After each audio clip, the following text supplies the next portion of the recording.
Bonjour, nous sommes le 2 décembre et c'est la journée internationale pour l'abolition de l'esclavage. Cette journée commémore l'adoption par l'Assemblée générale des Nations unies de la Convention pour la répression et l'abolition de la traite des êtres humains de 1949. L'esclavage n'est pas seulement un vestige du passé, il est une réalité tristement actuelle. Selon l'Organisation internationale du travail, plus de 40 millions de personnes dans le monde sont victimes de cet esclavagisme qualifié de moderne et une victime sur 4 est un enfant. Il recouvre des pratiques diverses telles que le travail forcé, la servitude pour dette, le mariage forcé ou la traite d'êtres humains. Ces pratiques, contre lesquelles nous devons lutter sans relâche, correspondent à des situations de véritable exploitation d'êtres humains soumis à des menaces, contraintes ou à de la violence.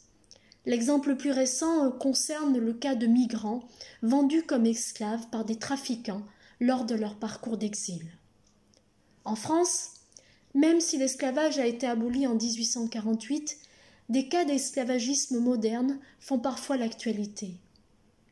Les victimes sont majoritairement des femmes, des jeunes filles, parfois même des petites filles en situation d'esclavage domestique ou de prostitution.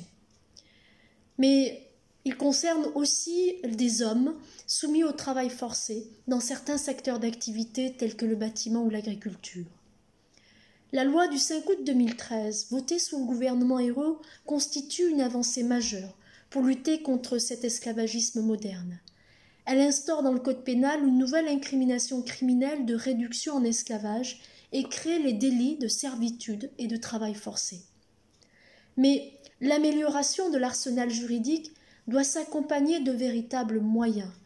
C'est pourquoi, en cette journée de commémoration, le Parti socialiste en appelle à la mobilisation de tous les acteurs pour lutter contre toutes ces atteintes intolérables à la dignité de l'être humain. Merci à tous.